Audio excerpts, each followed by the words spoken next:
এলো একদিন বিদায়ী বেলা, হোসেন এরশাদে গেলেন চুপে চুপে চলে। রাজপথে তার আর চিহ্ন নেই, কেবল বাতাসে বাজে স্মৃতির খেলা। ক্ষমতা ছিল তার হাতে এক সময়, আজ নেই। নিঃশব্দে চলে গেছেন শূন্যে, শুধু স্মৃতিই রয়ে গেছে। বাতাসে গুনগুন, যতদিনে বাজবে মাটি ততদিন সুরের গুণ। আজ হোসেন নেই, তবে রয়েছে নাম, স্মৃতির মিছিল চিরকাল।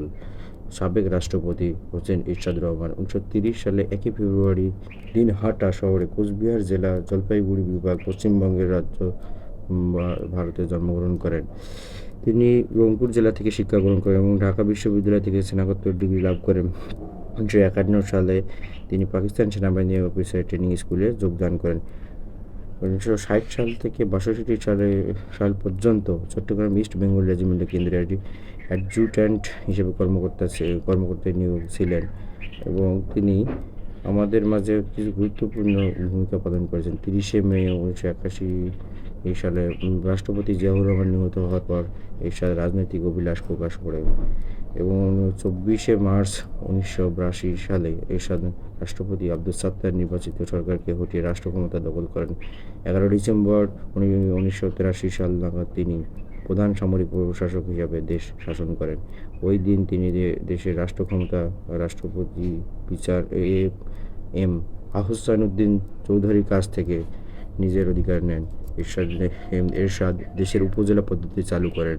85 সাল থেকে প্রথম উপজেলা পরিষদ নির্বাচন অনুষ্ঠিত হয় এবং 86 সালে তিনি জাতীয় পার্টি প্রতিষ্ঠা করেন।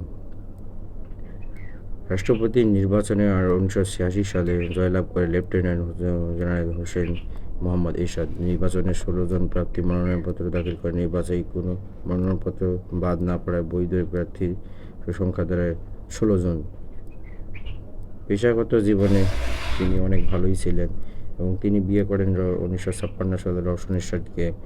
তিনি একজন বাংলাদেশের অবিস্মরণীয় সামরিক শাসক ছিলেন। তার জীবনকালে অনেক উন্নতি হয়েছে, যেমন সামরিক শাসনের মাধ্যমে দেশে কিছু জায়গায় যে সিলেট, অন্যান্য জেলাগুলো অনেক উন্নতি হয়েছে। তিনি আমাদের রাষ্ট্রধর্ম ইসলামকে প্রধান করেন। তিনি আমাদের স্থানীয় সরকার ব্যবস্থা চালু করেন। আমরা এখানে বলতে চাই, তিনি যে আজকে আমাদের মাঝে নেই, তিনি শুধু তার ভালো স্মৃতিগুলো রেখে গেছেন। এই কবরে সবাইকে যাইতে হবে, এই কবরে আসবে না এমন কেউ নেই এই দুনিয়ায়। তাই আমাদের কাজকর্ম হবে সঠিক পথে, সঠিক পন্থায়। আজকে আজকে আমরা আবেগের বশে, অর্থের লোভে অনেক কিছু করতেছি, কিন্তু ভাই দেখেন, ইনি একজন বাংলাদেশের প্রেসিডেন্ট, তিনিও এখানে